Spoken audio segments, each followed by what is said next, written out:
새벽 묵상 11월 12일 금요일. 하나님이 오늘 우리에게 주시는 말씀은 예레미야 48장 26절에서 47절입니다. 모압으로 취하게 할지어다. 이는 그가 여호와에 대하여 교만함이라. 그가 그 토한 것에서 뒹굴므로 조롱거리가 되리로다. 내가 이스라엘을 조롱하지 아니하였느냐. 그가 도둑 가운데서 발견되었느냐. 내가 그를 말할 때마다 내 머리를 흔드는도다. 모압 주민들아, 너희는 성읍을 떠나 바위 사이에 살지어다. 깊은 골짜기 어귀에 깃들이는 비둘기같이 할지어다. 우리가 모압의 교만을 들었나니 심한 교만, 곧 그의 자고와 오만과 자랑과 그 마음의 거만함이로다. 여호와의 말씀이니라. 내가 그의 노여함에 허탄함을 아노니 그가 자랑하여도 아무것도 성취하지 못하였도다. 그러므로 내가 모압을 위하여 울며 온 모압을 위하여 부르짖으리니 무리가 겔레레스 사람을 위하여 신음하리로다. 여호와의 말씀이라. 모압 산당에서 제사하며 그 신들에게 분향하는 자를 내가 끊어버리리라. 그러므로 나의 마음이 모압을 위하여 피리같이 소리내며 나의 마음이 게레레스 사람들을 위하여 피리같이 소리내나니 이는 그가 모은 재물이 없어졌음이라. 모든 사람이 대머리가 되었고 모든 사람이 수염을 밀었으며 손에 칼자국이 있고 허리에 굵은 배가 둘렀고 모압의 모든 지붕과 거리 각처에서 슬피 우는 소리가 들리니 내가 모압을 마음에 들지 않는 그릇같이 깨뜨렸음이라. 여호와의 말씀이니라. 여호와의 말씀이니라. 모압 주민아, 두려움과 함정과 올무가 내게 닥치나니 두려움에서 도망하는 자는 함정에 떨어지겠고 함정에서 나오는 자는 올무에 걸리리니 이는 내가 모압이 벌받을 해가 임하게 할 것임이라. 여호와의 말씀이니라. 도망하는 자들이 기진하여 헤스본 그늘 안에 서니 이는 불이 헤스본에서 나며 불길이 시온 가운데서 나서 모압의 살적과 떠는 자들의 정수리를 사름미로다. 모압이여, 내게 화가 있도다. 그모스의 백성이 망하였도다. 내 아들들은 사로잡혀 갔고 내 딸들은 포로가 되었도다. 그러나 내가 마지막 날에 모압의 포로를 돌려 보내리라. 여호와의 말씀이니라. 모압의 심판이 여기까지니라. 온수를 위해 울며 부르짖다 라는 제목으로 함께 은혜를 나누고자 합니다. 벌써 금요일을 맞습니다. 하루를 시작하지만 이번 한 주도 동시에 돌아보게 됩니다. 오늘 말씀도 그런 면에서 나누어 보겠습니다. 오늘 본문은 어제에 이어 모압에 관한 하나님의 심판 내용입니다. 모압의 죄가 무엇인가요? 본문에서는 여호와에 대한 교만으로 나옵니다. 26절에 모압으로 취하게 할지어다. 이는 그가 여호와에 대하여 교만함이라. 모압은 교만 때문에 하나님의 심판을 받습니다. 모압은 어떤 교만이었습니까? 27절에 이스라엘을 조롱하는 것으로 나옵니다. 이스라엘에 대한 조롱은 하나님을 향한 것으로 대변합니다. 하나님의 계획에 맞서고 하나님의 역사를 거스르는 것으로 이어집니다. 그래서 29절에 모압의 상태를 종합적으로 표현해 주는데 이렇습니다. 우리가 모압의 교만을 들었나니 심한 교만, 곧 그의 자고와 오만과 자랑과 그의 마음의 거만이로다. 교만과 자고, 오만과 자랑, 거만함으로 가득 차 있는 것입니다. 38절에는 그들이 하나님에 의해 깨트려짐을 겪게 되는데 이렇게 설명합니다. 모압의 모든 지붕과 거리 각처에서 슬피 우는 소리가 들리니 내가 모압을 마음에 들지 않는 그릇같이 깨트렸습니다. 여호와의 말씀이니라. 이것은 이스라엘과 유다가 그들의 패역함으로 하나님께 멸망받은 것과 같습니다. 하나님께 심판을 면하지 못하는 공통점은 하나님을 거역하고 불순종으로 일관하며 교만과 거만함이 충만할 때 그렇습니다. 이러한 문제는 모압이 이방 민족이기 때문이기도 했지만 하나님의 백성도 예외가 아닌 것을 기억해야 합니다. 또 한 가지, 오늘 모압의 심판에는 결과적으로 완전한 패망은 아니라는 점입니다. 47절입니다. 그러나 내가 마지막 날에 모압의 포로를 돌려보내리라. 여호와의 말씀이니라. 모압의 심판이 여기까지니라.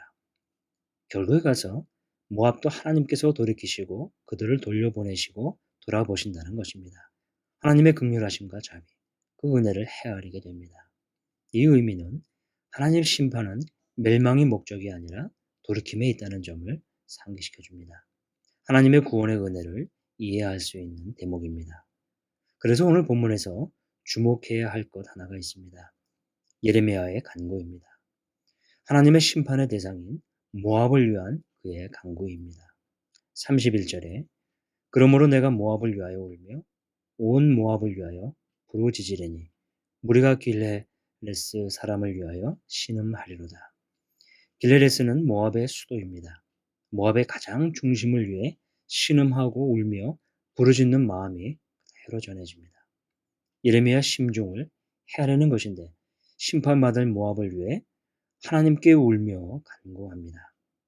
하나님께서 예레미야를 통해 보여주시는 마음입니다. 하나님의 심판을 즐기는 것이 아니지요.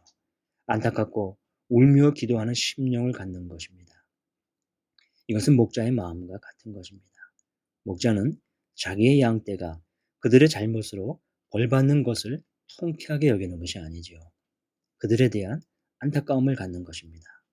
우리가 심판받을 사람들에 대해 품어야 할 긍휼의 마음을 갖는 자세입니다. 사랑하는 성도 여러분, 혹시라도 목자의 마음으로 품어야 할 사람이 있을까요? 그들을 위해 기도하는 것이 오늘 주시는 말씀 가운데 하나입니다. 여러분의 기도가 필요한 사람들을 돌아보실 수 있길 바랍니다. 오늘은 그를 위해 어쩌면 당분간 더 기도해야 할 수 있을 것입니다. 기도하겠습니다. 하나님 아버지, 오늘 모압의 교만함을 통해 우리의 삶을 돌아보게 해주셔서 감사합니다. 이 교만함이 모압에만 있는 것이 아니라 여전히 우리에게도 있는 것을 고백합니다. 이 교만함을 고백하며 더 낮아지고 겸손케 하여 주옵소서. 뿐만 아니라 오늘 말씀을 통해 예레미야 심정같이 하나님께 간구하며 부르짖어야 할 모압 같은 사람을 생각해 주시고 그를 위해서 기도하게 하옵소서. 하나님의 긍휼과 자비하심이 필요한 사람, 혹시나 저희의 용납이 또 필요하다면 저도 용서하고 용납하며 그를 품게 하여 주옵소서. 주님, 오늘도 이러한 마음을 가지고 또 하루를 보내게 해 주옵소서. 예수님의 이름으로 기도하옵나이다. 아멘. 말씀을 생각하며 기도하겠습니다. 하나님 앞에 교만하지 않고 겸손한 성도가 되게 하소서. 자만과 교만으로 가득 차 있는 사람, 하나님께 나와야 할 사람들을 위해 기도하게 하소서. 나를 힘들게 하는 자들을 위해 눈물로 기도하고 사랑할 수 있는 목자의 심정을 주소서. 믿음의 선한 싸움을 싸우며 살게 하옵소서. 환우들과 연약한 지체들을 위해 기도합니다. 오랜 질병으로 고통받는 환우들의 아픈 몸과 마음을 위로하여 주시고 하나님을 신뢰하는 믿음이 무너지지 않도록 붙들어 주소서. 돌보는 가족들의 마음과 영혼을 주님의 마음으로 위로하여 주시고 하나님을 향한 믿음을 놓치지 않게 하소서. 신앙생활의 회의감, 무기력감, 상처로 떠나 있는 이들을 주의 말씀과 사랑으로 회복시키사 예배자의 자리로 돌아오게 하소서. 긴 시간 하나님으로부터 떠나 있는 가족들, 성도들의 마음에 성령 하나님께서 찾아가사 신앙생활할 수 있는 마음을 주소서. 담임 목사님과 직원분들을 위해 기도합니다.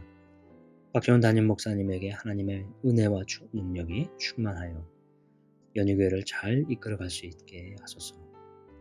동역하는 교회 직원들이 맡겨진 역할들을 잘 감당케 하소서.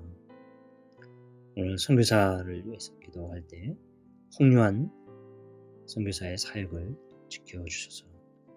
날마다 하나님 한 분을 더욱 사랑하고 예배하게 하소서.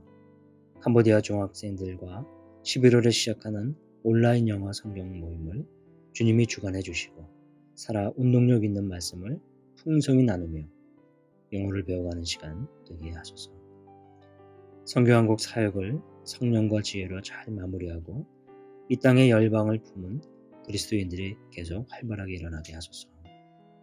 12월에 출국할 수 있는 길을 열어주신 하나님을 찬양하며 전인적으로 잘 준비하게 하시고 캄보디아를 향한 하나님의 마음과 뜻을 깨닫게 하소서. 그를 위해 기도할 때 이미재 권사님의 어깨, 뒷무릎 회복을 위해 기도합니다. 권사님이 회복 가운데 지치시지 않고 영육을 강건케 하소서. 수험생을 위해 기도합니다. 이제 2주밖에 남지 않았습니다.